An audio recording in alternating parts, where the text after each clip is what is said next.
have a festival going, along with something as weighty as a conference on human rights. The Festival International has incorporated for the first time a conference on human rights, which will be an annual feature of the conference. Each of you, I hope, has a program which you can follow to see what the schedule of the conference is.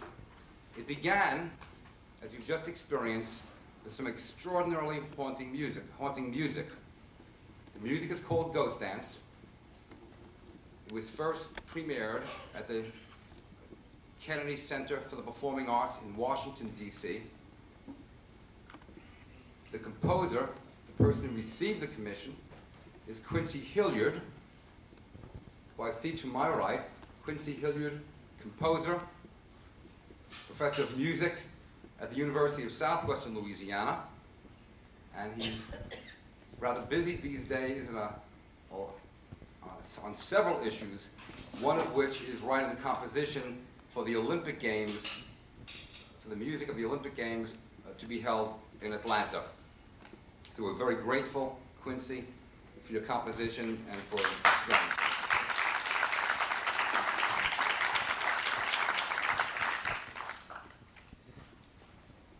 The Human Rights Conference, now part of the festival, is very grateful for its benefactions.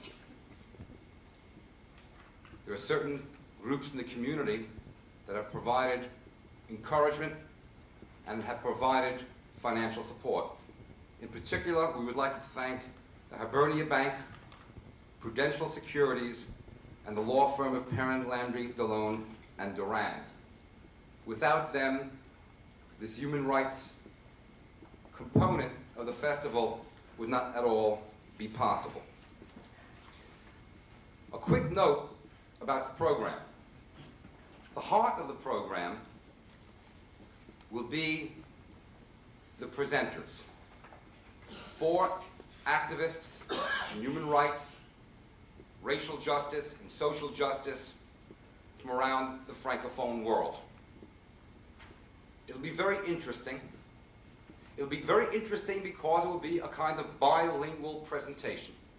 Some people will read in English, and there'll be French summaries. Some people will read in French, and there'll be English summaries. And I suspect some people just may mix it up. It will be very engaging. It will be cultural diversity in the best and most profound sense of the word. At this point, I'd like to present the panelists. The panelists have played major roles in the organization of this conference, but they have yet to play their principal role. When all of the presenters are completed with their position papers, the panelists will ask them questions. Engaging questions, we hope, probing questions. After that, it will be opened up to audience questions. But at this point, I'd like to mention the panelists that are with us today and ask them each to stand, no applause, just to stand and be recognized. Maybe some applause at the end. Ms. Christiana Gordon-Smith. Ms. Smith is a teacher, and she's important in the history of the United States of America. She's the first African American to enroll and graduate from the University of Southwestern Louisiana immediately following the Brown versus Board of Education of Topeka decision in 1954. That's very fundamental. It did not make the headlines around the world because it was a quiet, more or less, introduction. But it was profound. It happened immediately, without incident, but it was never easy. And there were struggles in those days. Mr. Ernest Gaines is with us, and he will be speaking in a moment. I will introduce him separately. Dr. Pat Rickles, professor of English, and director of the University Honors Program at USL. Dr. Rickles is also secretary of the Louisiana Council on Human Relations. Ms. Stacy Marcel. Ms. Marcel is an attorney, a women's rights advocate, pro bono advocate, a original chairman of Lafayette Volunteer Lawyers Office from New Orleans. Ms. Ann Wakefield, like me, a former journalist, teacher of English. Ms. Wakefield resides here in Lafayette. Mr. David Marcantel, an attorney and a writer from Jennings, Louisiana. Ms. Louise McKinney, freelance writer, editor of Mosaic Productions, multicultural magazine, Mosaic New Orleans it's called, from Toronto and New Orleans. Mr. Chris Roy, attorney and chairman of the Louisiana Constitutional Convention from Alexandria, Louisiana. Mr. Lawrence P. Farbacker II is not with us today, but he's been involved in the program, an attorney, International Human Rights Committee liaison for the Louisiana Bar Association, professor at Tulane University in the field of international law. Also not with us today is Mr. Michel Bastrache, writer, dean of Moncton Law School, president of the Assumption Life Insurance Company from Moncton, New Brunswick. With us is Judge Dorwood Conk, 15th Judicial District Courts, and appointed by the Louisiana Supreme Court Committee on Judicial Ethics from Lafayette, Acadiana, and Vermilion Parish is his area of domain. Dr. Robert Lewis from Edgbaston, Bastogne, Birmingham, United Kingdom, the University of Birmingham, the School of History, the Department of American and Canadian Studies. It's a joy that you're here. Not with us is Judge Alan M. Babineau of the 15th Judicial District Court, judge at that court, founding member of Codafil, contributed to the design and adoption of the Louisiana Acadian flag, one of 2 Americans who received an honorary Juris Doctorate degree from the University of Moncton Law School. There's a long biography of him. He is represented by his son, Mark Babineau, an attorney here in Lafayette. Mark is with us. Mark is involved in the International Relations Association of Acadiana, Codafil, and attended the first legal seminar held in French for Louisiana lawyers, sponsored by the University of Moncton in New Brunswick, Canada. Mr. Stan Brodsky. Stan, also like me, is a historian. I failed in a lot of careers in my life. Stan is a historian and a curator and former executive director of Vermilionville here in Lafayette. Mr. Chris Williams, colleague here at the university. He's director for community and governmental relations at USL, involved in the Office of Minority Affairs at the university and the Office of Minority Affairs and Lafayette City Councilman. Mr. Aaron Walker. Mr. Aaron Walker is president of the Lafayette chapter of the NAACP. Mr. Joe Dennis. Mr. Dennis is vice president of the NAACP Lafayette chapter and president of the Louisiana Council on Human Relations. Mr. Avery Miller is superintendent truancy program. I used to be afraid of guys like you. I know they're really good people and trying to keep us in school so we get educated.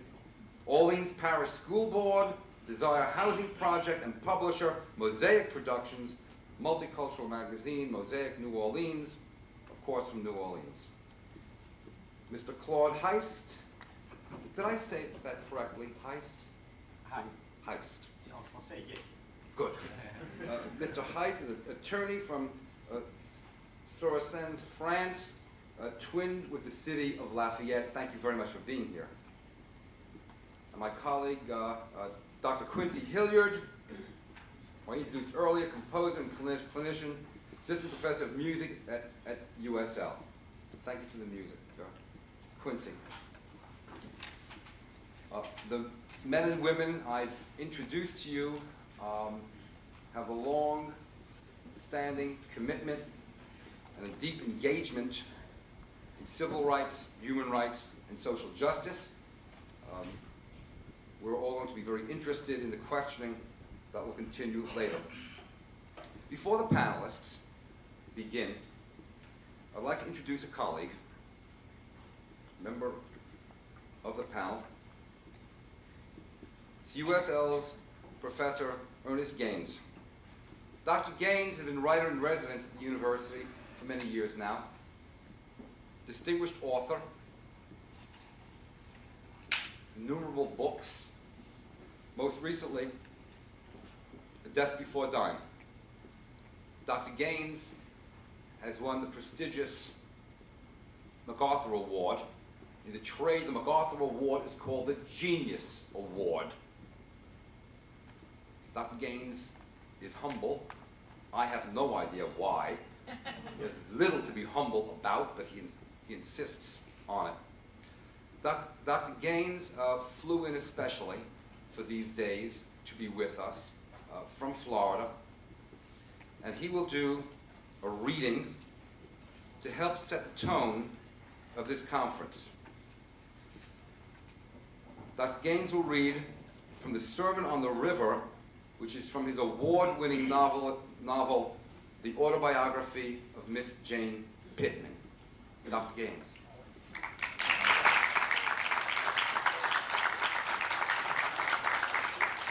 Bonjour, mon nom est Jean-Robert Frigo, conseiller en affaires acadiennes, et en abrégé, nous aimerions de souligner que nous sommes très heureux de vous recevoir ici à l'Université du Sud-Ouest de la Louisiane pour cette conférence sur les droits de l'homme. L'université s'associe de très près avec le Festival international, festival qui habituellement a un caractère moins sérieux, à présenter quelque chose que je crois qui vous intéresse de près. On aimerait aussi souligner les commanditaires qui ont fourni une assistance à cette conférence, soit la Whitney Bank, la Prudential Securities et la firme d'avocats Warren Perrin, Delaunay Durham. Et à tous, je vous dis bonjour, bon après-midi.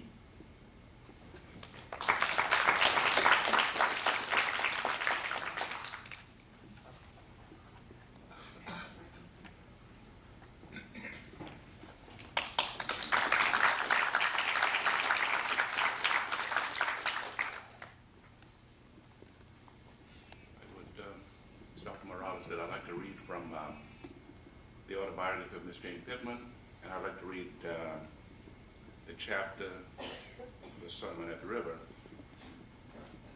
I was told that I would have a few minutes, about 15 minutes or so, to do this. The autobiography of Miss Jane Pittman is a folk autobiography, and that is, she tells her story from memory. And she's 110 years old when she tells the story to a high school teacher from Baton Rouge, who's been after her to tell him something about slavery and about the 19th century up to 1962 is when she talks to him and she speaks to him. Miss Jane would live in, most of her life would be in Point Coupee Parish, which was is bilingual.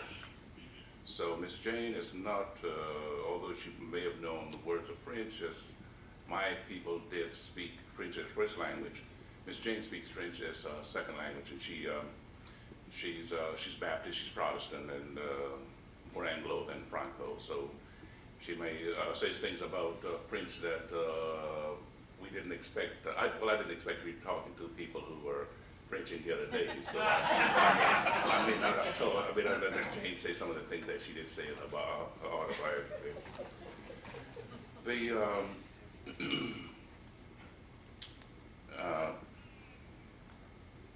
The chapter that I'll read is concerns a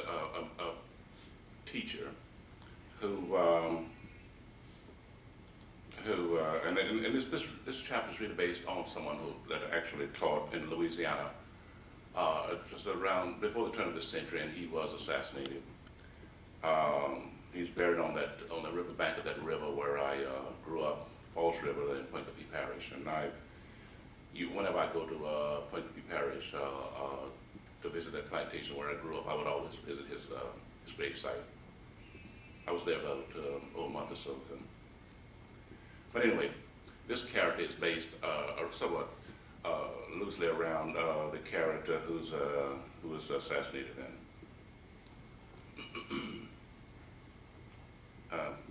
The sermon at the river. 2 weeks before Ned was killed, he gathered us at the river. It was on a Sunday, a beautiful blue sky day. No, you did have a few clouds way up high, paper thin. A little breeze stirred on and off. You could see it moving the willow leaves down near the water. The people was at the river when I got there, but Ned hadn't started his talk yet. He was sitting on the grass with Vivian and the children. When he saw me, he told me to come down there and sit with them. One of his students took my arm and helped me down the hill. The bank wasn't that steep. I had gone down them steeper than that, but he wanted to help me, and I couldn't tell him no. I had my head rag on under my straw hat, and I took the head rag off to sit on. I used my straw hat to fan with.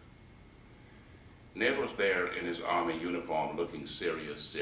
I should say something about Ned. Ned had left the South.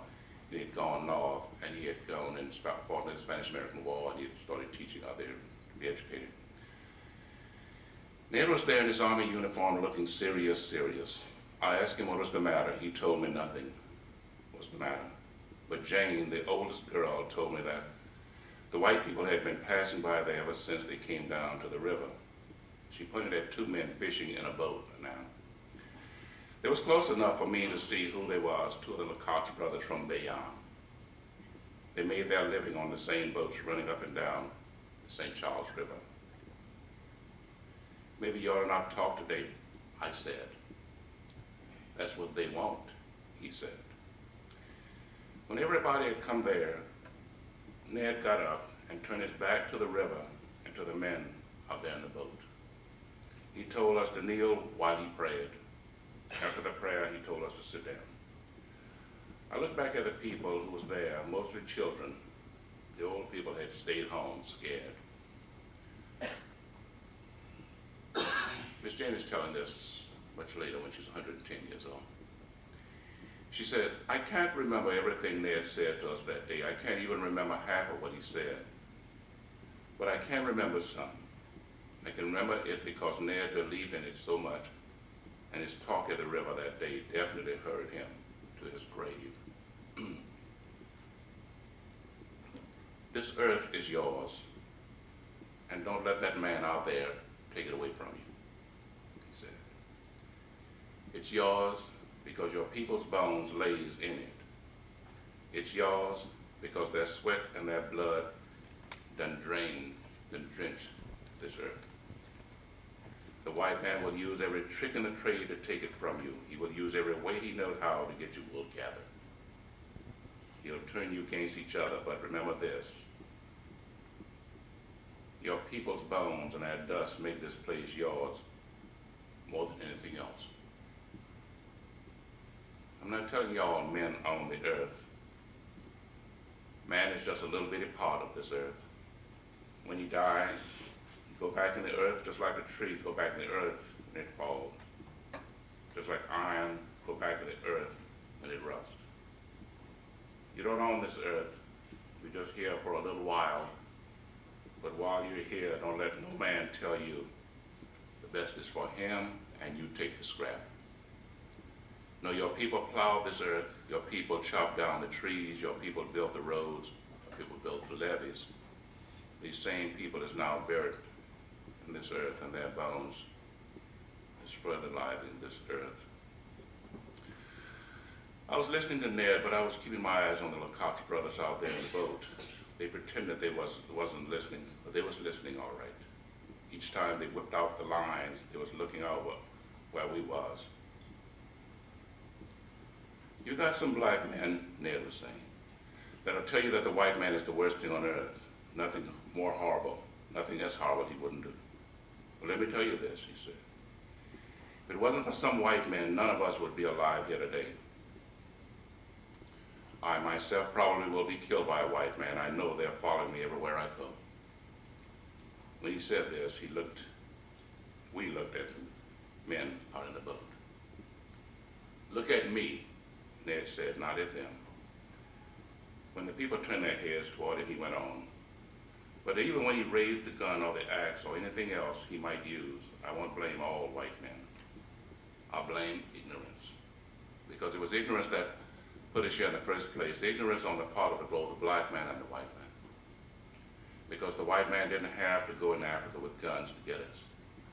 The white man came with rum and beads to get us. And why? Because we was already waiting for him when he came there in his ships. Our own people had put us up in pens like hogs waiting to sell us into slavery. He didn't tell the white man how to treat us after he got us on his ship. The white man made up them rules himself. It was just his job to hand us over. And he did that, and that he did. Ned went on. I wish I could stand here and tell y'all our African people fought and fought the white man, and there was war and war and war. But that's not true. Our people fought each other, and the white man bought the captives for barrels of rum and strings of beads. I'm telling y'all all this to show y'all the only way you can be strong is to stand together. White man never would have brought us here if we stood together. Never would have separated a nation, but little tribes beat each other, and all he had to do was wait. Ned was sweating there in the hot sun, and Vivian got up to wipe his face. He told her to sit back down, not to come near him. If the people in the boat shot at him now, he didn't want her to get hit. I don't know how old I am, he said. I can be 39, I can be 40, I can be 41. But I've seen a lot in this world, and I know this. I'm much American as any man. I'm more American than most. And what is this America? I'll tell you what he is, because they didn't have no such thing as American before I got here. The Indians was the first ones here, and they never called themselves Americans. Matter of fact, they didn't even call themselves Indians until Columbus came here and started it. After him, then here comes Vespucci with his stuff. When Ned said Vespucci, the children looked at each other and started giggling. Ned had to smile at that too. The funniest name any of us had ever heard was Vespucci. After the children had quieted down, Ned went on. Columbus had a black man with him when he came here and called these red men Indians. By the time Vespucci came here and called this place America, you had black people running all over the place. America is for red, white, and black. The red man roamed all over this land long before we got here. The black man cultivated this land from ocean to ocean with his back. The white man brought the tools, the guns. America is for all of us, and all of America is for all of us. I left from here when I was a young man, but most people thought that was because most people thought that was the best thing to do then. But I say to you now, don't run, but fight. Fight white and fight black for this place. You got black people here saying go back to Africa, some saying go to Canada, some saying go to France. Now this is when Mrs. Jane becomes more Anglo than Franco. Now who amongst y'all sitting here right now want to be a Frenchman and talk like that? Let me see his hand in the air. The children started laughing, and they'd say that to make them laugh. Be Americans, he told the children, but first be men. Look inside yourselves and say, what am I? What else beside this black skin that the white man called a nigger? Do you know what a nigger is? He asked. First, he feels below anybody else on earth. He's been beaten down so much, he don't care for himself, or anybody else, and for nothing else. He talks a lot, but his words don't mean a thing. He'll never be an American. He'll never be a citizen of any other nation. But there's a big difference between that nigger and a black man. A black American cares and will always struggle to make things better. Every day that he gets up, he strives to make that day better than it was yesterday. But the nigger knows it won't. That's another thing about him. He knows everything. There ain't a thing in this world he don't know till somebody with brains come along. I'm telling you all of this because I want my children to be men and not, and Ned told us, I want my children to fight for all, not just for a corner. The black or white man who tell you to stay in a corner want to keep your mind in a corner too. I'm building that school so you'll have a chance to come from out of that corner. One of the children raised his hand and Ned told him to stand up. The boy was way in the back and we couldn't hear him too good until Ned told him to speak louder. Ned told him not to pay any mind to the people out there in the boat because if we had anything to hide, we wouldn't be out there in the first place. The boy came closer to the water.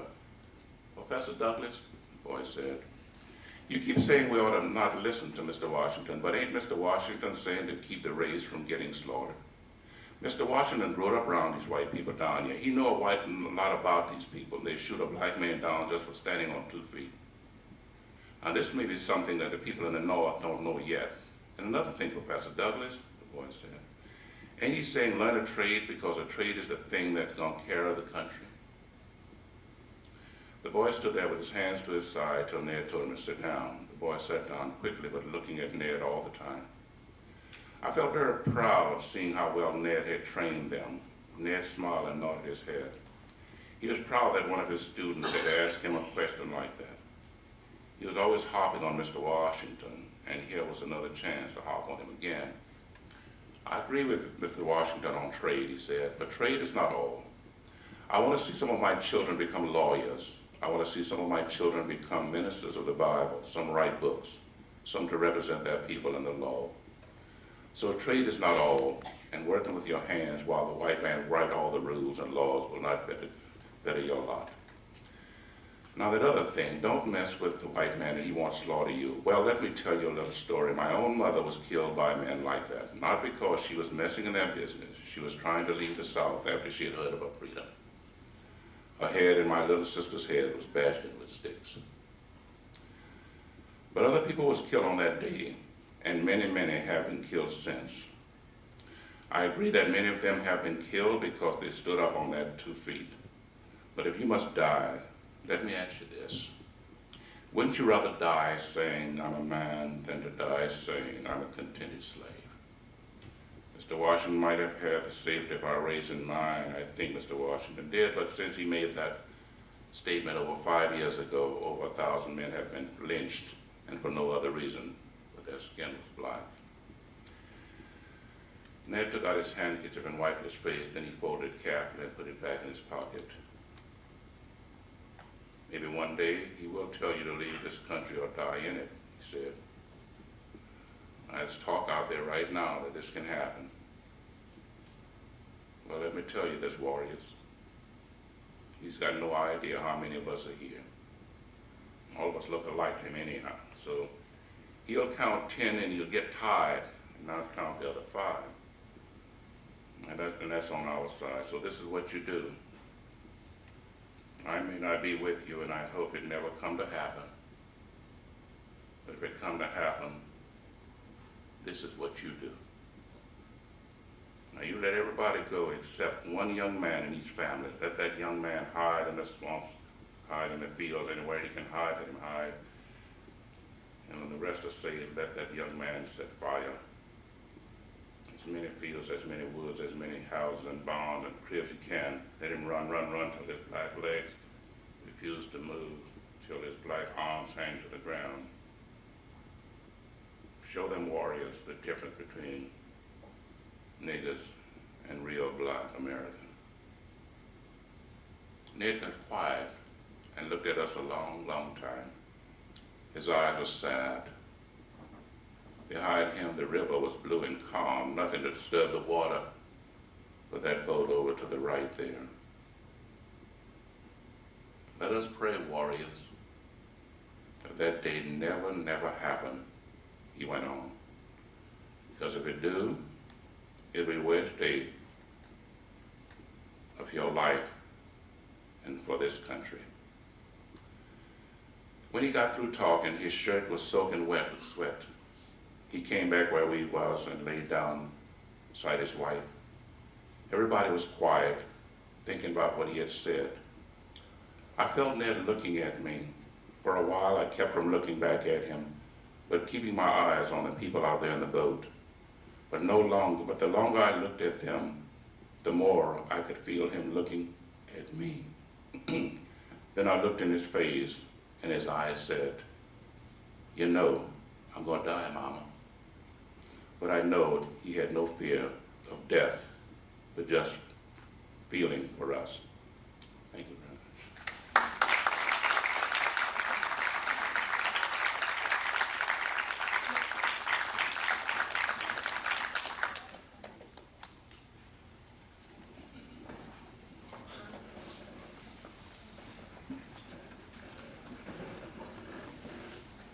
Dr. Gaines, all by himself, I think, is a human rights conference. I would like to now introduce Dr. Joe Reel, President of Festival and Professor of English at the University of Southwestern Louisiana. Dr. Reel.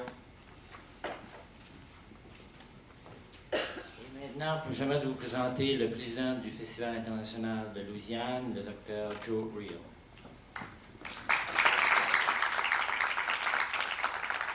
Just a word to welcome you and to thank those people who made this event possible. Hibernia Bank, Prudential Securities, USL, and the law firm of Perrin, Landry, Deloney, and Moraine, and the Lafayette Trial Lawyers Association.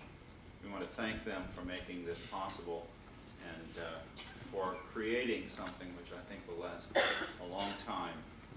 This is the first human rights conference that we've held. It will be the first of many, I trust.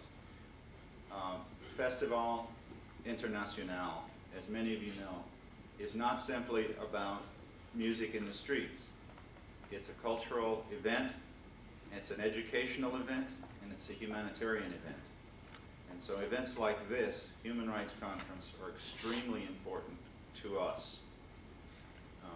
We want to work with USL, and I think we will, to maintain this Human Rights Conference during Festival every year. It's important to us, this festival, also because it marks the first time that our festival has worked so closely with USL in such a large endeavor. And we hope that that continues as well. Something that Dr. Gaines read in his paper, or his reading. He said, America is for all of us, and all of America is for all of us. And I think that's the message that we want to get across. This is a Francophone festival, but it's a festival which celebrates the connections between cultures and not the things that separate us. It's a festival which tries to demonstrate that as much as we try, sometimes in hate, to separate from one another, we are truly all in the same family. If the festival is able to do anything, I think probably that's the most important thing that we're able to do. I want to thank you all for attending.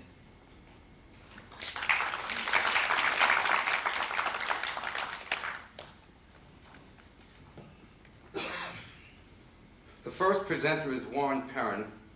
He's from our town, Lafayette, Louisiana. His subject is the petition against the British government seeking a declaration ending the Acadian exile. He will speak in English. I suspect he will weave some French into it as well. Many of us know Warren Perrin. He received his BA degree from USL in 1969, his Juris Doctorate from LSU in 1972. He's a delegate, House of Delegates, Louisiana State Bar Association from the 15th Judicial District, He's a member of the Board of Governors, Lafayette Trial Lawyers Association, member of the International Law Section, Louisiana State Bar Association, Continuing Legal Education Committee for Legal Seminars, University of Caen, New Brunswick, 1990 Outstanding Cajun of the Year, Council for the Development of French in Louisiana, President, USL Alumni Association, Chairman, Acadian Heritage and Cultural Foundation, a finalist at the 1993 Human Rights Contest at the Memorial pour la Paix, Caen, France.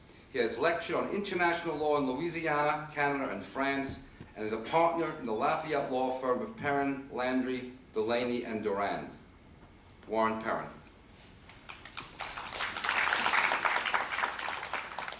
Mesdames et messieurs, c'est avec un grand plaisir que je peux vous annoncer une personne que j'admire et que je crois a fait un homme de travail ici en Louisiane. C'est un avocat depuis plusieurs années. Il est né à Hérat et il pratique ici à Lafayette. Il fait partie de plusieurs organisations pour la préservation de la culture cajun et créole. Et sans plus tarder, j'aimerais vous présenter Maître Warren A. Perrin.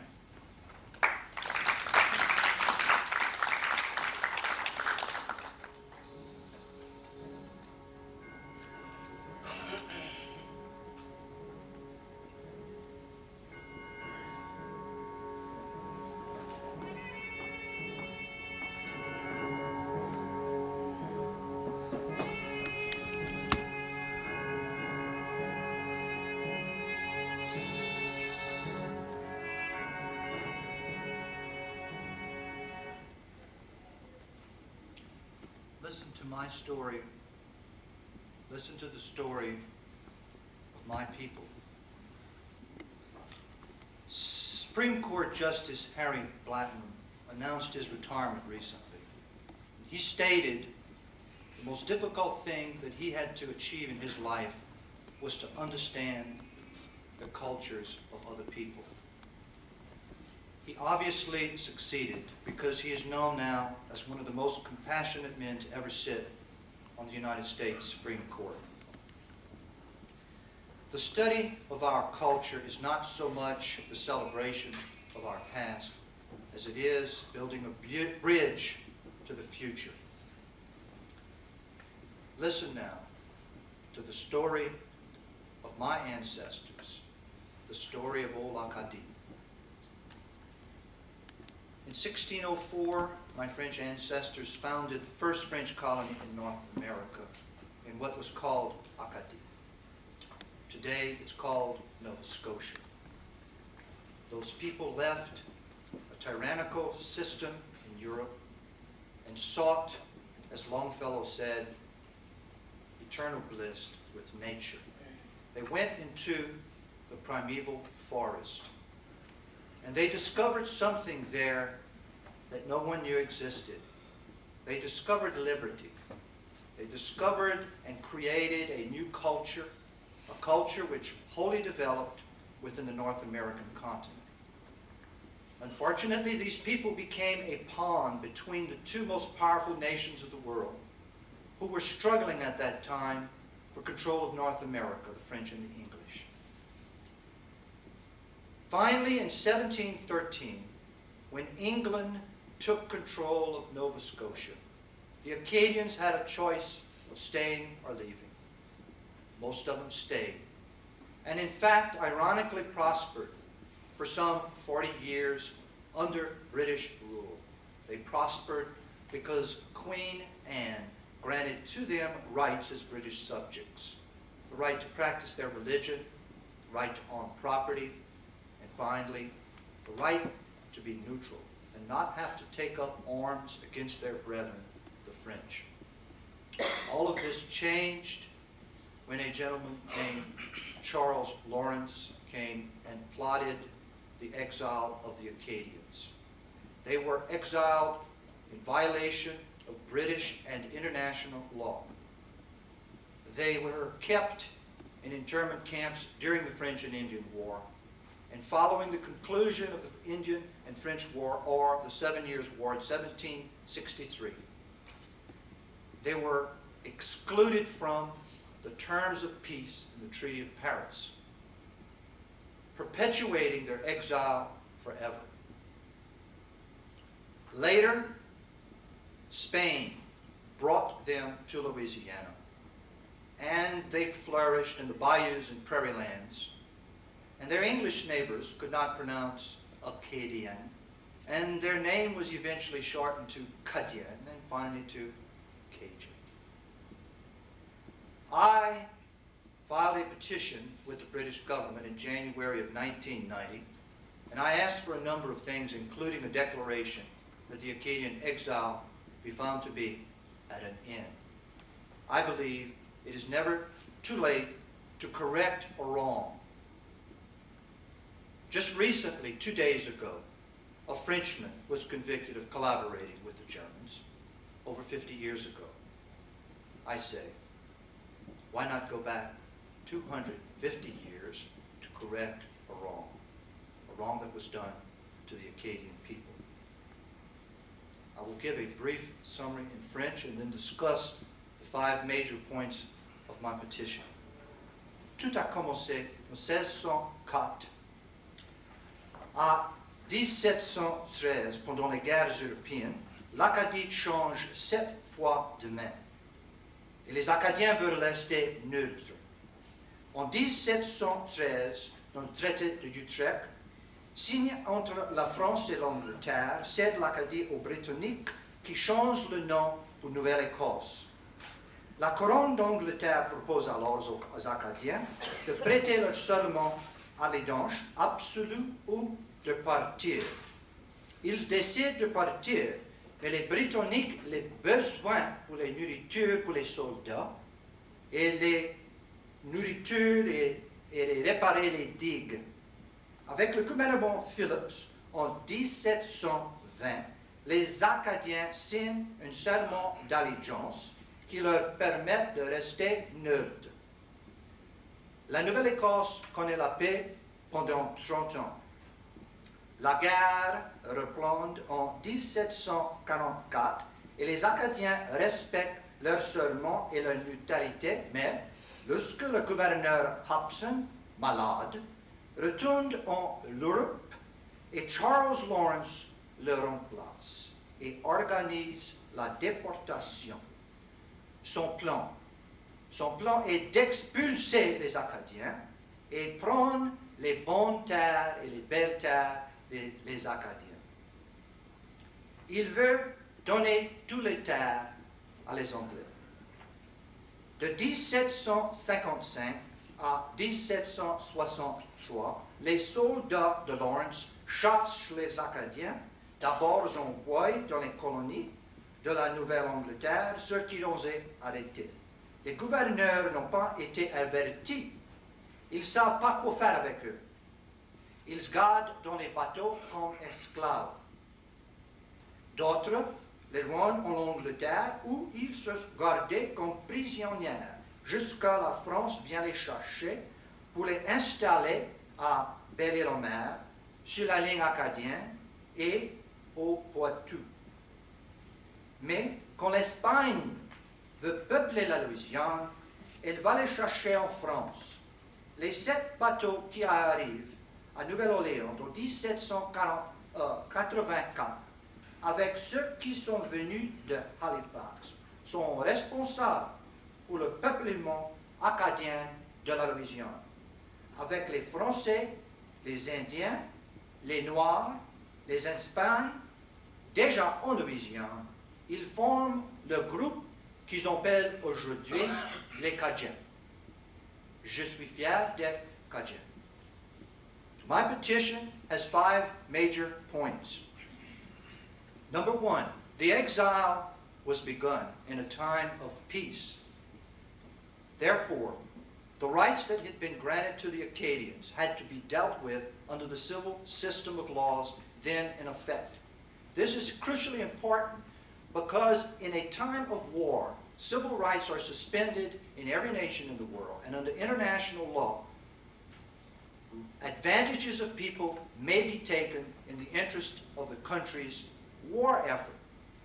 The exile occurred in 1755, and war was not declared between France and England until May of 1756.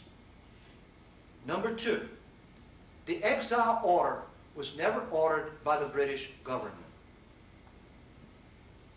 British laws were circumvented and violated by unscrupulous local officials working in concert with the governor of Massachusetts and other colonial officials. Although England never ordered the exile of the Acadians, England bears the responsibility for the actions of its officials and soldiers under the doctrine of respondeat superior recognized in international law. Number three, at the time of the exile, there were no laws in effect in England which allowed the punishment which was in fact inflicted upon the Acadians and their families. The law in effect at that time did provide for the exile of a people. However, clearly it required an act of Parliament. There was no act of Parliament in the Acadian exile situation. Subpart to that is, even if we make the assumption that the Acadians violated their oath of neutrality and in fact took up arms against the French, there were no laws in existence anywhere, including England, which would allow families to be punished for the alleged torts or alleged wrongs of the father of the family. 4. As France alleged against England in seeking the release of the Acadians from the warehouses in Bristol, England, the officials of the English government clearly engaged in genocide by seeking to rid the continent of North America of the French influence. And finally, by excluding the Acadians from the provisions of the Treaty of Paris, the exile order remains in effect today. As Longfellow said in his poem Evangeline, the exile begins, never to end. He prophetically stated that our people would be exiled forever. We can't accept that. I believe the time is right for a reconciliation and a declaration, a symbolic gesture to end the Acadian exile. What does my petition seek specifically? It does not seek compensation. It seeks, number one, a reconciliation.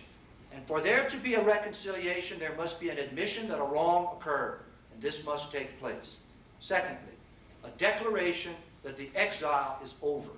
And finally, a symbolic gesture memorializing the declaration. Le 4 janvier 1990, j'ai présenté une pétition au gouvernement de l'Angleterre. Et j'ai demandé les mêmes choses que les Acadiens ont demandé en 1763. J'ajoute à cette demande, premièrement, que l'Angleterre admet que l'exil c'était un fait mal terrible. Deuxièmement, qu'elle mette fin à la déportation. Et troisièmement, qu'elle érige un monument symbole à cet effet. Je suis bien encouragé de les derniers progrès. Le gouvernement de l'Angleterre a engagé des avocats et on discute tout ça toujours maintenant, ou comme on dit, à cette heure. On n'a pas gagné encore. Et je n'ai pas présenté ma pétition en cours encore, mais je suis prêt. Ça va prendre beaucoup de temps plus, mais je ne vais pas arrêter avant on gagne. Are there precedents for this type of petition? Yes, there are. I'll mention a couple. I'll mention a couple of successes. The American government was under no legal obligation to recompense those Japanese Americans in turn during World War II. War had been declared. It was done properly, yet America recognized a moral obligation because of the violation of the human rights of the Japanese Americans that each received $20,000 in 1990. The Canadian government did likewise with the Italian Canadians. Have there been failures at these efforts? Yes, there have been many failures. Most notably, Japan and Russia are still in a state of war over World War II, over a dispute of some islands north of Japan. And when Gorbachev was trying to shore up his regime and seeking economic assistance in the world, and he visited Tokyo and attempted to discuss economic assistance, he was told by the Japanese they would not engage in those discussions since they were still in a state of war with Russia. Are there new efforts underway today? Yes. For Easter, we saw the Pope extend an olive branch, a gesture of reconciliation to the Jewish people. Recently, and very importantly, for my petition, we know that the British and the Northern Ireland people have been engaging in quiet diplomatic talks to seek a peaceful solution to the occupation and the problems in Northern Ireland.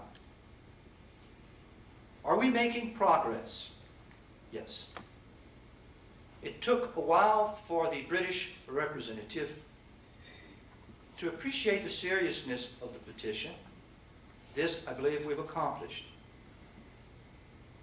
As long as the talks go on in good faith, they will continue.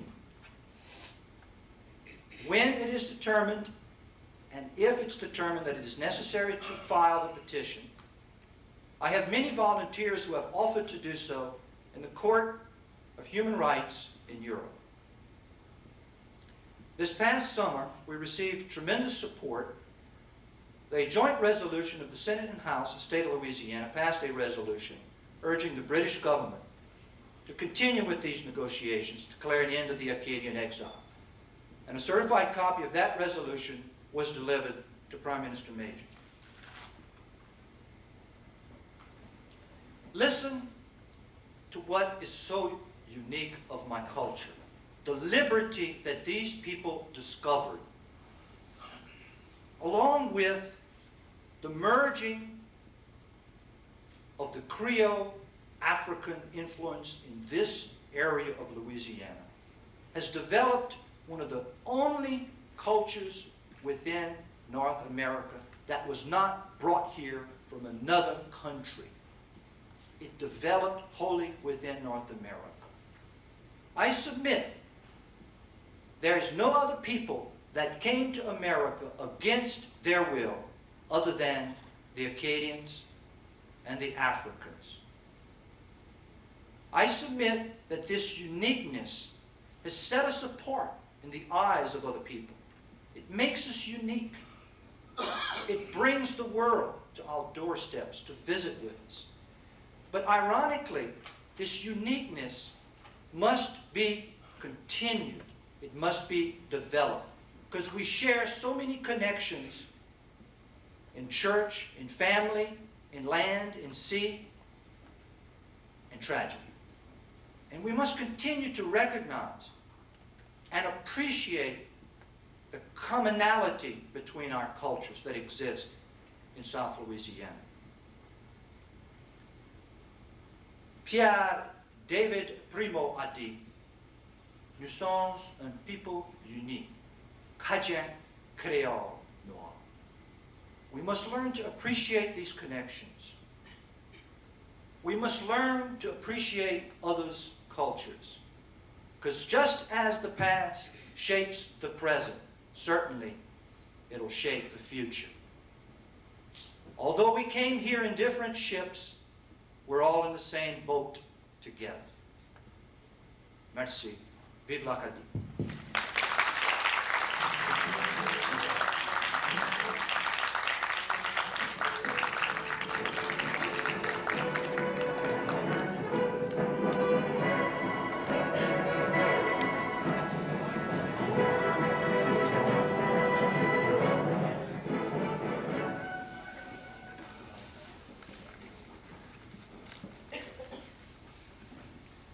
next presenter is Diobe Gueye from Nantes, France.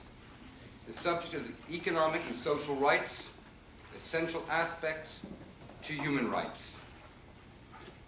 Diobe Gueye is a member of the French Bar Association, practicing in Nantes, France. He participates in numerous human rights conferences throughout the world and was a featured finalist at the Human Rights Conference at the Memorial de Caen, France in 1993. Formerly from Senegal, he has developed an international reputation for expertise in economic and social laws as they relate to protecting and furthering human rights.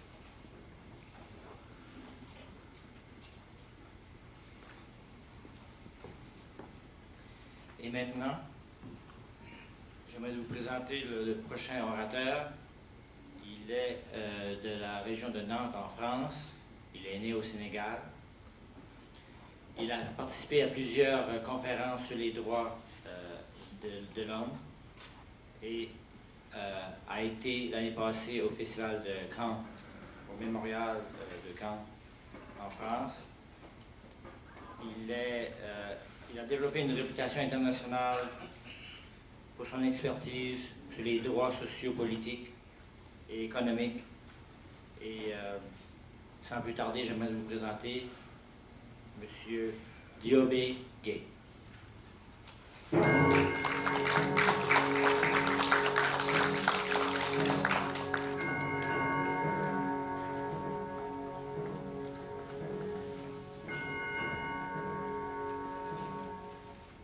Some of you cannot understand what I'm going to say. I'm sorry about that, but I want to say too that I am proud to speak French for Acadian culture. Mesdames et messieurs,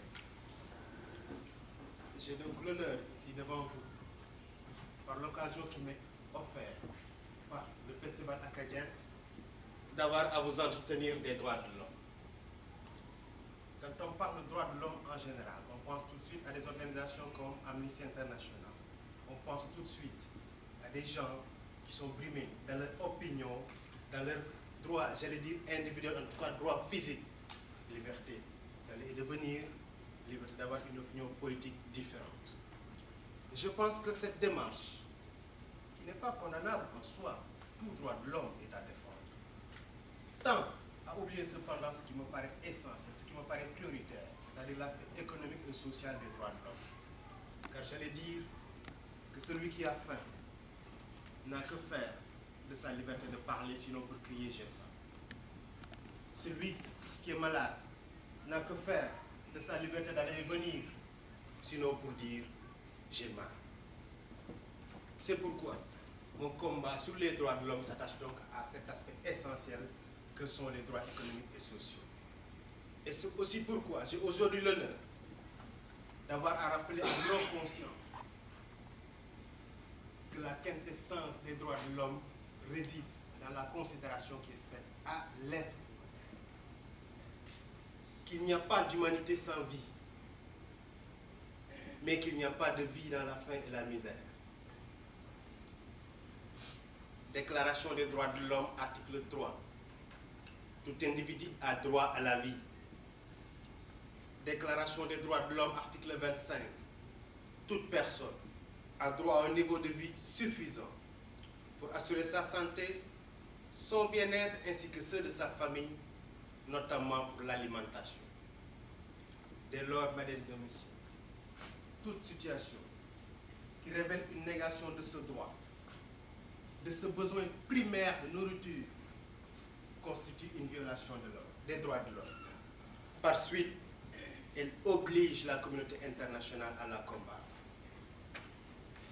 Cependant, mesdames et messieurs, nous savons tous que certains peuples meurent aujourd'hui dans la faim et la misère, vivent dans des situations que même les animaux ne voudraient pas connaître. Alors qu'à côté de cela, les dirigeants de ces mêmes peuples ont amassé ça et là des fortunes gigantesques, dites fortunes personnelles. N'y a-t-il pas là une violation caractérisée, mais surtout continue et inacceptable des droits de l'homme?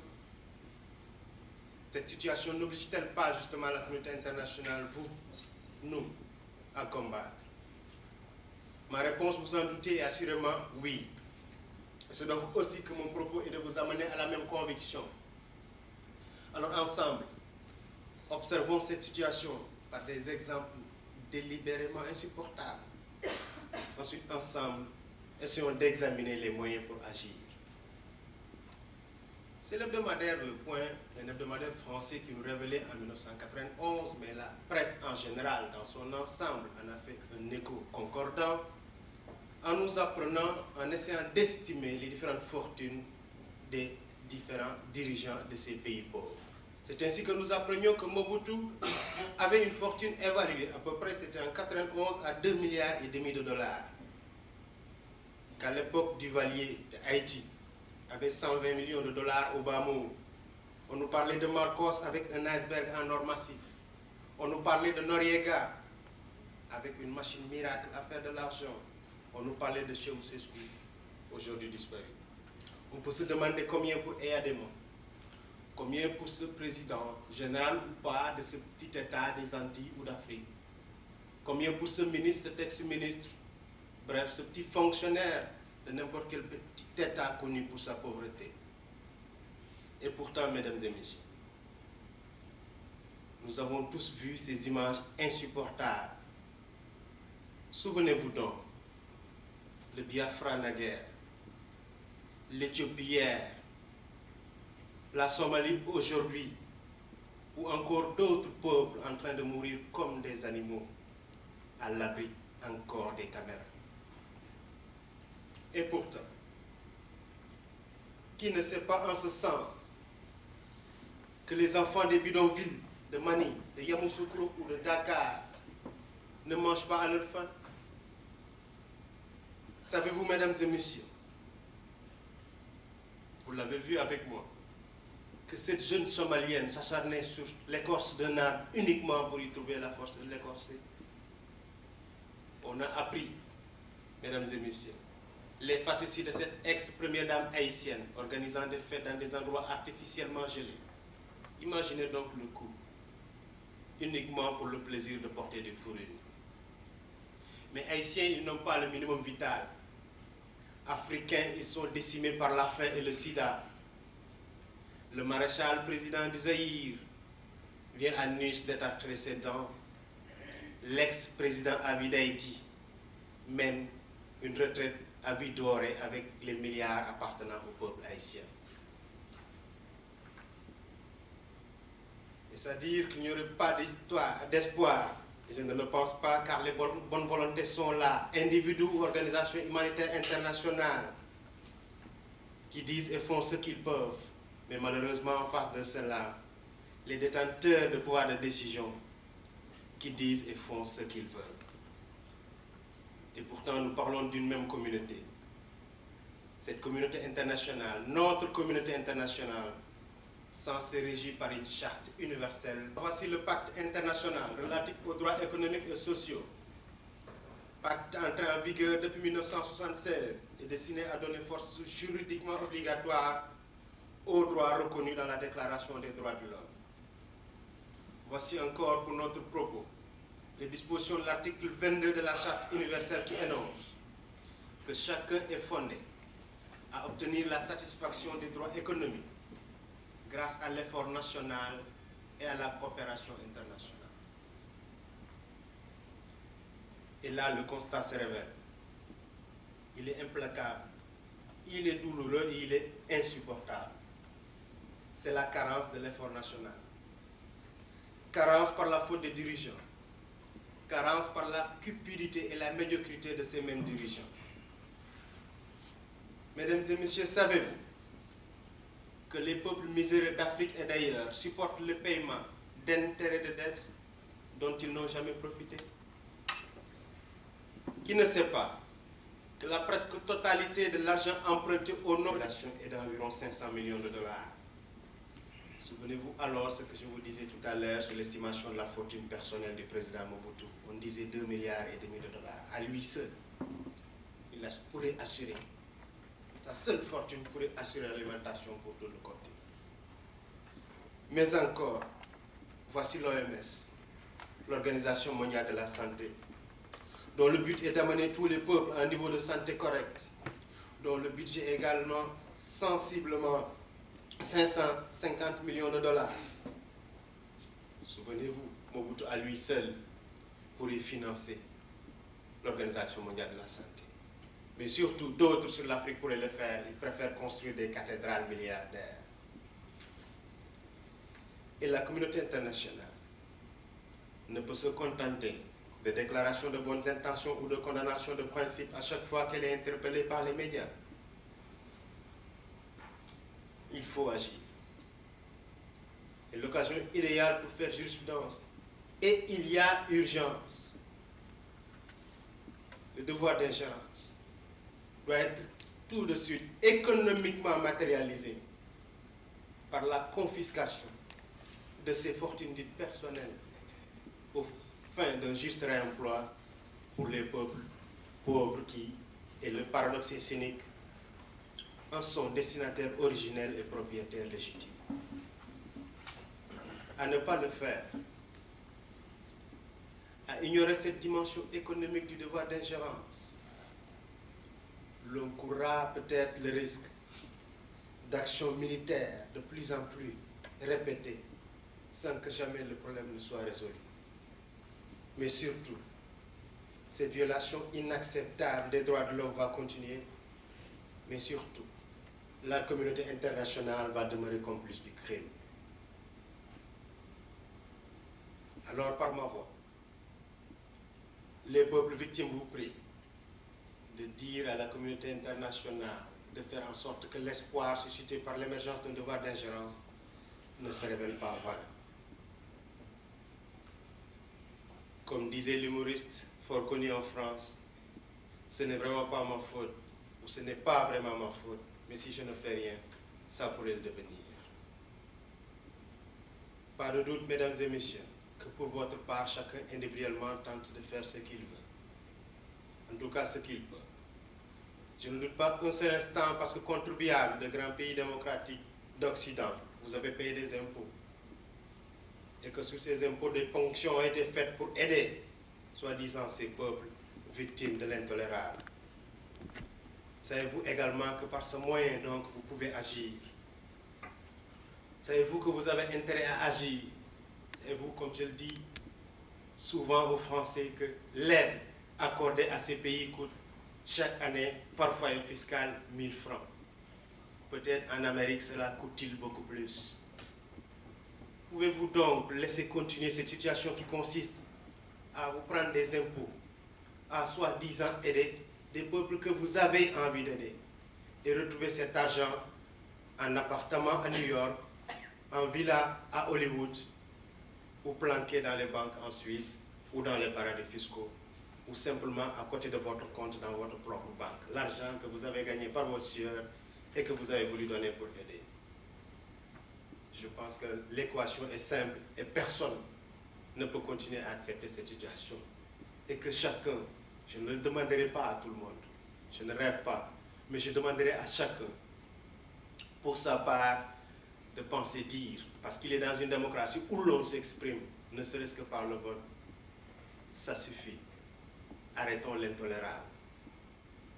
Pour ma part, mesdames et messieurs, je resterai soldat. Et partout et toujours, armé de ma plume et de mon verbe, je défendrai les droits de l'homme. Un jour peut-être serai-je entendu. Je vous remercie.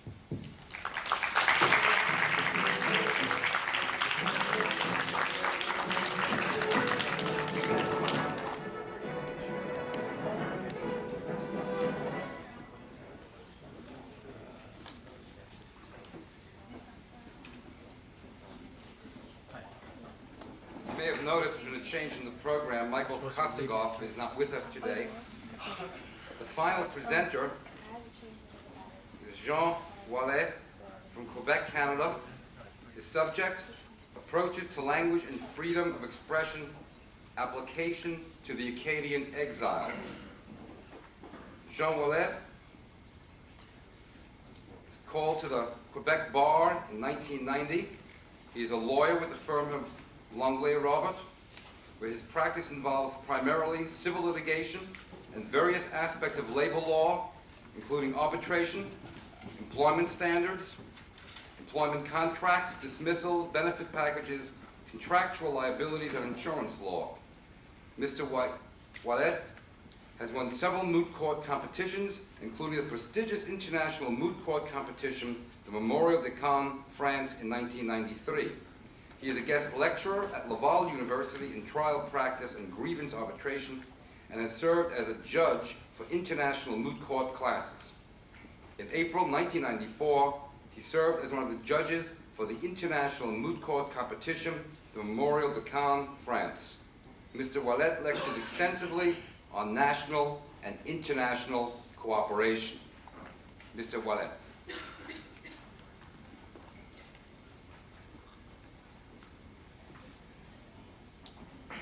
Mesdames et Messieurs, pour notre dernier orateur de la province de Québec, au Canada, il est un avocat depuis 1990 au barreau du Québec.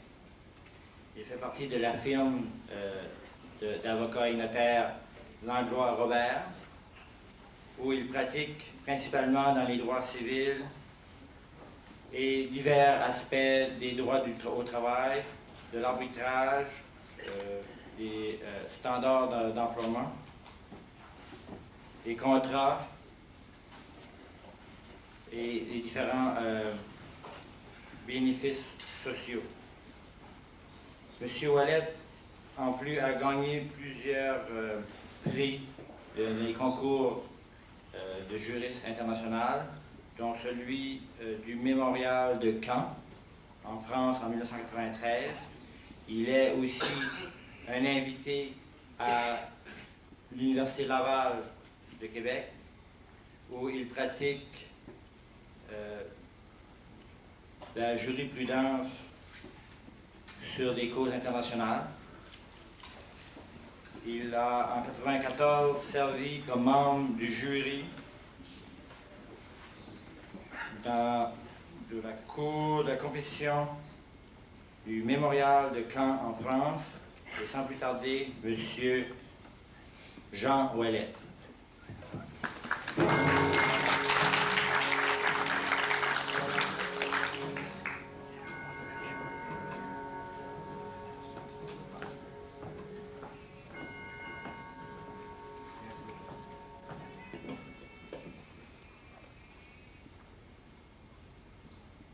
Mesdames, Messieurs, bonjour. Il me fait extrêmement plaisir d'être ici aujourd'hui en Louisiane. C'est la première fois que j'ai le bonheur de visiter cette partie de l'Amérique, qui d'ailleurs ne connaît pas les rigueurs de l'hiver québécois. Tout d'abord, je tiens particulièrement à remercier Warren Perrin et sa famille, la famille Landry chez qui j'habite, ainsi que le comité organisateur pour cette invitation que j'apprécie beaucoup. Ma participation à ce festival me permet de discuter avec vous d'un sujet que j'admire, un sujet que j'aime beaucoup, qui est la sauvegarde de la langue française, mais la sauvegarde de la langue française dans toute sa beauté, dans toute son élégance, tant par nous qui le parlons à l'heure actuelle, que par les générations futures. Ladies and gentlemen, in 1608, Samuel de Champlain crossed the Atlantic Ocean and found a new France on the beautiful shores of the St. Lawrence River in the province of Quebec. Mr. Champlain just stopped in front of a rock and asked his native friends, the Indians, how do you call that place? They say, we call it Quebec. Means the place where the river gets narrow. Champlain decided to found a little village there, which was after that the base of New France. For 150 years, the French language was spoken from the Gaspé Peninsula to New Orleans, USA. Quebec was a French colony living under a French regime. In 1759, the defeat of General Montcalm on the Plain of Abraham in Quebec City marked the end of the French Empire in North America. Canada was then under an English regime between 1760 and 1867. During that period, all the territories that would become Canada were a British colony. And it's not before the end of the 19th century that they acquired gradually their autonomy. But what you got to know is that even during that period, and against all hopes, Quebecers and Acadians remained faithful to the language of their fathers. The Constitutional Act of Canada in 1867 offered a certain constitutional protection to the French language. It did so in the province of Quebec and at the federal level. But it was not enough. Not enough to assure complete security of our French heritage. Even at that time, the French language just started this crusade against what I call the charm, because it's charming, the charm of the Anglo-economic integration. On June 1968, so not long ago, a little school board in Montreal, Canada, adopted a resolution making French the language of instructions of all students. This resolution provoked a serious linguistic crisis, including violent confrontation at the beginning of the 1969 school years. Some are saying that every rebellion is starting in schools. That was true in the province of Quebec. In an attempt to solve that problem, the Quebec government passed Bill 63, recognizing the rights of parents to freely choose the language of instruction for their children. As the dissatisfaction of Quebec francophones grew, the government decided to create a commission to study the French language and the language rights situation in Quebec. This commission filed its report in 1972 and decided not to deal with the language of instruction, preferring to wait several years to better evaluate the effects of Bill 63. With only 64% of francophones working in their language, the Commission decided rather to emphasize on the language of business. Despite the incentive of Bill 63, most immigrants continued to send their children to English schools. Pressures stemming from public opinion in the 1971 censors that were clearly indicating the decline of French in Quebec and in Canada. That pushed the Bourassa's government to pass Bill 22, the Official Language Act. Can you imagine that? The Official Language Act in the province of Quebec. The place is supposed to be a francophone bastion in North America. The only place in North America where approximately 4 million or more people speak French every day. That bill declared French the official language of Quebec and dealt with the language of labor relations, business, public science, commerce, everything that you have to deal with in your day-to-day life. The Régie de la langue française was created to encourage employers to adopt Francization programs for their business with the risk of losing governmental contracts or grants if they didn't do so. Moreover, the bills forced children wishing to receive their education in English to write entrance exams, which caused much discontent among Anglophones and Allophones. And then came the famous Charter of the French language. What you heard about is Bill 101. The Charter of the French language was passed in 1977, 7 months after the election of the Parti Québécois. This bill reflects a systematic willingness to revitalize and reinforce the French language, again, in the province of Quebec. It also symbolized the gap that has developed between the Francophone and the Anglophone communities in Quebec. By adopting that charter, the Quebec government was recognizing French as an instrument by which people had articulated their identity. The National Assembly of Quebec realized that Quebecers wishes to see the quality and influence of the French language assured. And has, in that sense, decided therefore to make of French the language of governmental affairs, law, the language of work, instruction, communications, and commerce. The National Assembly of Quebec intended in that bill to pursue this objective in a spirit of open-mindedness, respectful of the institution of the English-speaking community of Quebec, and respectful of the ethnic minorities whose valuable contributions to the development of Quebec is really acknowledged. You know, Bill 101 limits access to school to those children who have at least one parent to study in an English school.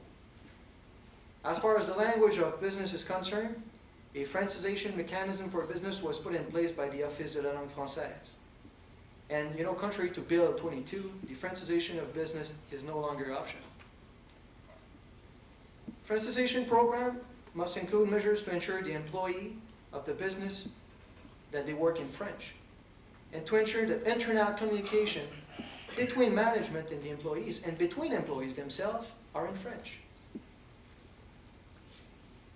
Finally, the business must have a French image by using French in its publicity and in the communication with its clientele, suppliers, and the public. But after Bill 101, what is the linguistic situation in the province of Quebec right now? If you're an outsider, and I gotta say, even if you're an insider, the situation of the French language in Quebec is confusing and contradictory. On one end, you'll understand that very well. Emphasis is placed on the growing linguistic and cultural insecurity of Quebecers and on the need to protect the Francophone majority. On the other hand, it's business. Significant progress has been made in Francophone control of the economy, in the language of business, and in the language of instruction in school, as well as in the bilingualism of federal institutions. You know, historically, the survival of Quebec Francophones has depended on a high birth rate and the relative isolation of the population. Today, the demographic situation and the geopolitical and cultural integration of Quebec into North America are the main sources of insecurity.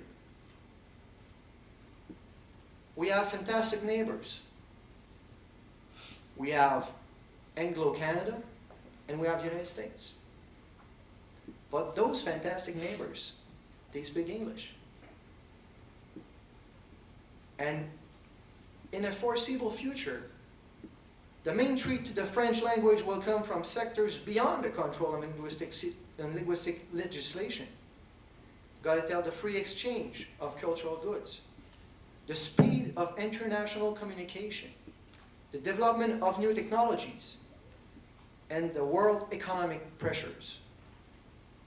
The Francophones in Canada are permanently linguistically and culturally immersed in the Anglo-American world. If once you have the chance to come in Quebec City, you'll see that Quebec is the only fortified city in North America.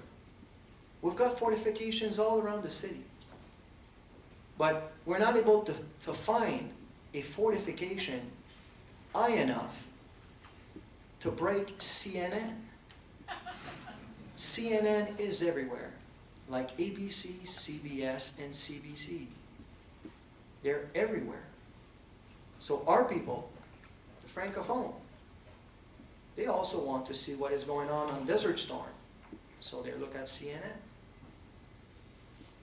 And a good majority of them now become English users. You know, according to a poll that was done recently, 65% of the tapes, videos that were bought by young adults were in English. Quebec is not only imbued with North American culture, but also with North American science and technology. The business specializing in computer equipment and scientific instruments are in the vast majority non-Francophone. And Quebec's dependence on the United States in this regard is very strong. try to buy a computer with French instructions. You're going to have some problem. The free trade with the United States could also, on a short and long-term basis, constitute an important challenge for the French language in Quebec.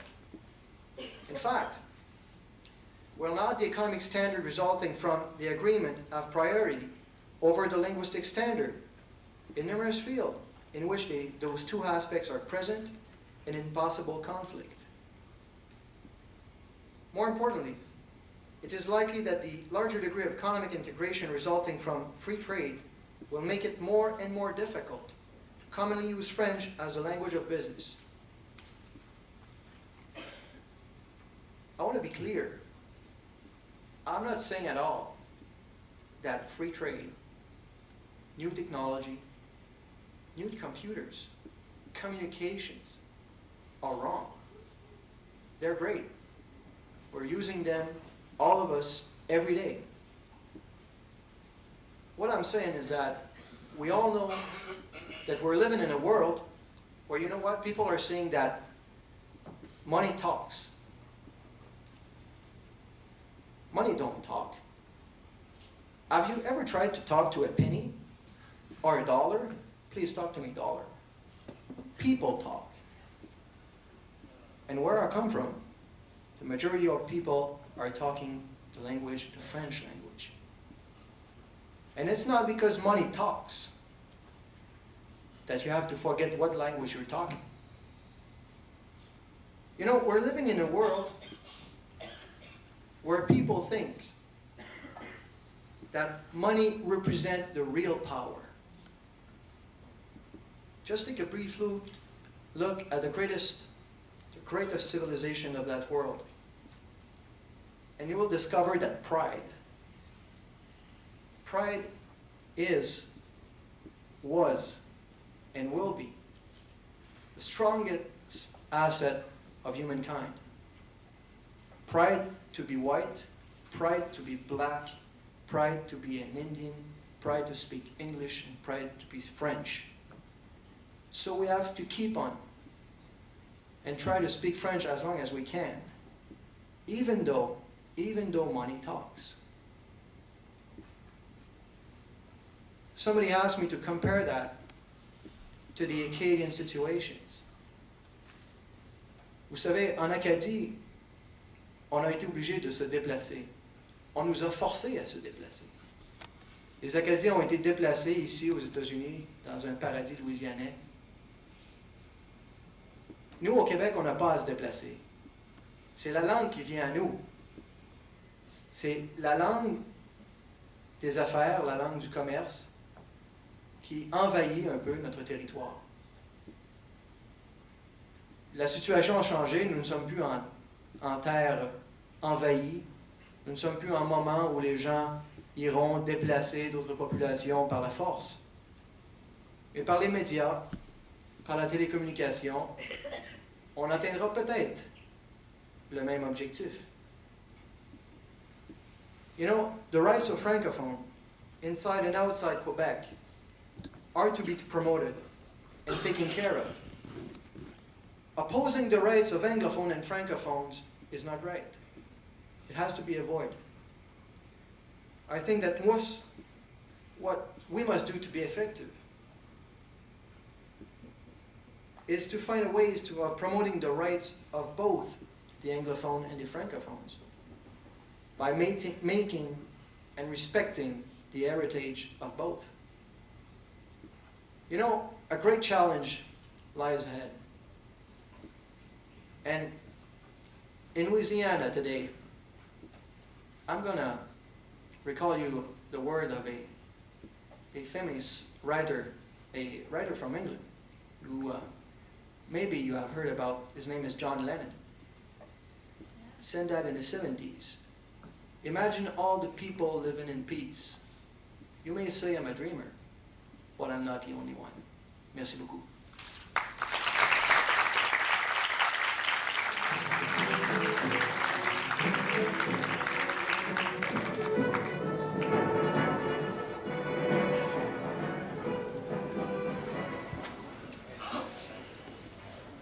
And was part of our first of the people that came to speak.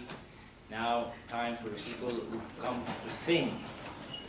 On a pour vous de Haïti un groupe qui va chanter, qui correspond bien à la chanson engagée. Et sans plus tarder, j'aimerais vous présenter deux très bel exemple du mouvement social en Haïti. And now, I'd like to present to you two people, a person that represents very well the chanson engagée from Haiti, that social consciousness. Sans plus tarder, Monsieur Eddie Félix.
Bonsoir. Et on est Boucanguinais d'Haïti. Et nous avons une toute petite chanson qu'on va chanter là qui va parler peut-être de notre situation en Haïti et comment les gens vivent là-bas et comment les gens du monde entier vivent. Et la chanson, il dit tout, elle dit tout, excuse-moi, et elle parle des massacres, des sangs qui dégoulinent dans les rues du monde entier, des choses qui arrivent à Port-au-Prince, précisément. Vous savez très bien l'histoire d'Haïti maintenant. Et nous vivons une crise assez perturbante. Il y a des gens qui meurent, beaucoup de gens qui meurent. Et il y a beaucoup de crimes. Nous, en tant que jeunes, nous avons des choses à dire là-dessus. Et nous avons notre musique qui parle pour nous. C'est pour ça que notre discours n'est pas trop long. La musique va parler pour nous.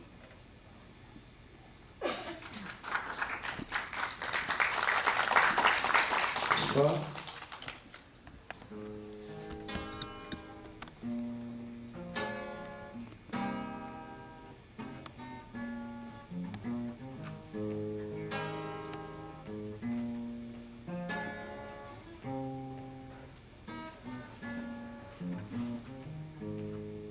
Jour arrivé pour nous faire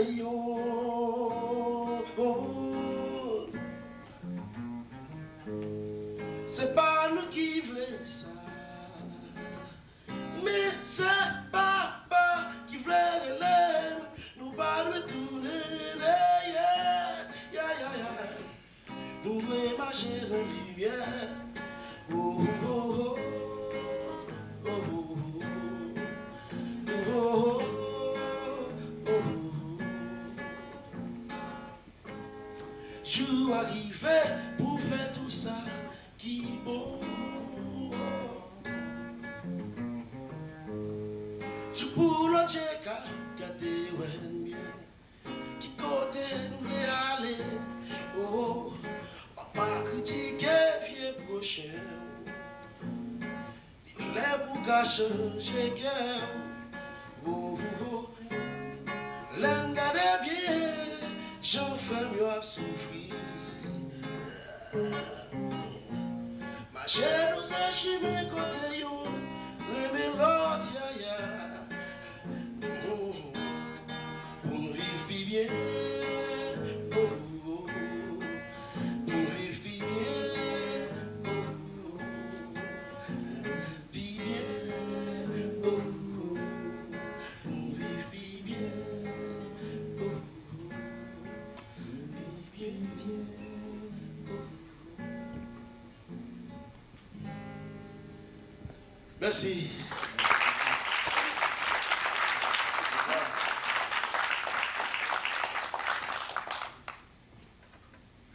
Le créole, quelle belle langue qu'il faut préserver en Louisiane.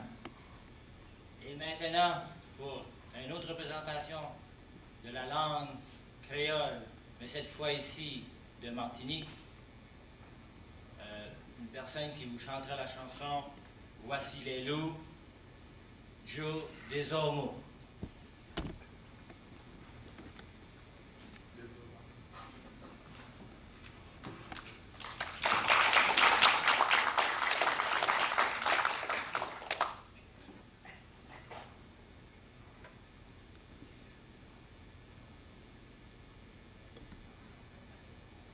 Que je vous salue d'abord.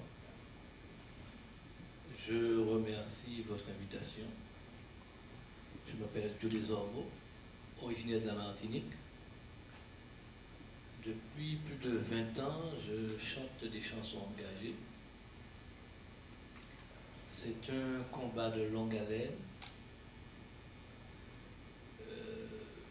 Il y a 32 communes dans la Martinique. Eh bien, sur ces 32 communes-là, il y a peut-être 2 communes qui m'invitent pour mes tours de chant. Ces 2 communes-là sont 2 communes indépendantistes qui veulent une Martinique indépendante. Et les autres sont plus ou moins assimilés, droite, gauche, mais assimilés à la France. Et n'accepte pas tellement mes chansons. Que dire encore? Je persiste et je signe parce que je pense que c'est la vraie voix, la voix de l'identité de la Martinique, de la spécificité. À l'aube du XXIe siècle, il est inadmissible que nous soyons, Martinique, Guadeloupe, Guyane et La Réunion, un des derniers vestiges du colonialisme. C'est du colonialisme moderne, mais c'est du colonialisme quand même. Il est inconcevable qu'un peuple qui habite à 7000 km de la France soit pays français. Donc je crois que avec mes faibles moyens, je lutte pour qu'un jour, que je ne verrai peut-être pas que la Martinique, comme Sainte-Lucie, comme la Dominique, comme Barbade a plus de 20 ans d'indépendance, que nous aussi, nous soyons indépendants. Mais toujours, pourquoi pas avoir des relations commerciales et amicales avec cette France colonisatrice. Je vous remercie. Je vais vous, en a cappella, je vais vous chanter « Voici les loups ». Je souhaite que vous comprenez un peu le français ici, oui? Non? Aïe, aïe, aïe. Aïe, aïe, aïe, dommage. Ah. Voici les loups, c'est, je ne sais pas comment dire. En tous les cas, c'était une prise de conscience que j'ai lancée pour mon peuple martiniquais, parce que en janvier 1993, la Martinique, bon gré ou mal gré, devait faire partie intégrante de la communauté économique européenne. Alors, les loups, je les ai assimilés aux Européens qui, tôt ou tard, viendront nous manger, puisque encore de nos jours en Martinique, les Blancs sont prioritaires à tous les pouvoirs. Donc en acapella, voici les loups. C'est une biguine vidée, le son, for Carnival, qui a connu pas mal de succès et qui a toujours du succès. C'est une chanson qui a fait un peu, je ne dirais pas le tour du monde, mais la Caraïbe et certains pays d'Europe. Donc en acapella, voici les loups. Zoukei organisé, Guadeloupe, Martinique, Guyane, ensemble musical pour le grand méchant zouk, vide qu'a proposé, Guadeloupe, Martinique, Guyane, en grand vide Vaval, contre le grand méchant loup, pas oublié Mamaï, janvier 93, qu'a été bâti Kainou, en qualité vieille bête, pas oublié Mamaï, janvier 93, qu'a été bâti Kainou, le grand méchant loup.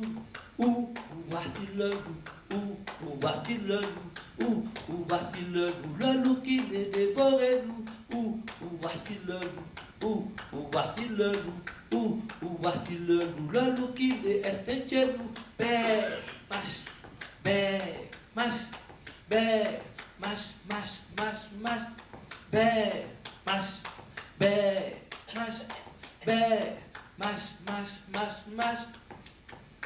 Kainifer, Kainifer, Kainifer, Kainifer, Kainifer, Kainifer, Kainifer, Kainifer. Ça c'était Voici les loups et toutes mes chansons, all my songs, je les chante, I sing in créole, pas en français. In créole, c'est pour une résistance contre la langue française qui veut nous faire perdre notre âme, notre culture, notre éducation. Thank you very much. We will shortly be moving toward closure on the conference. We've had a wonderful reading. Haunting music when we arrived, and new musical idioms as we closed. The presenters will be coming out in a moment. What we will be doing in the next few minutes is the people in the early front rows here who are integral to the program, they will be asking the initial questions. After that, we'll open it up to the audience. Quick reminder, Mr. Warren Perrin spoke on the petition against the British government seeking a declaration ending the Acadian exile. Diobe spoke on economic and social rights, essential aspects to human rights, which is a very interesting concept, I think, for Americans, where we define civil rights as processes and rights under law with little recognition of economic and social contexts in which those rights take place. And that's a very profound difference and a large absence in Anglo-American law, which apparently is very present in the law of the Francophone world. And finally, you had recently heard Jean Ouellet, approaches to language and freedom of expression, application to the Acadian exile.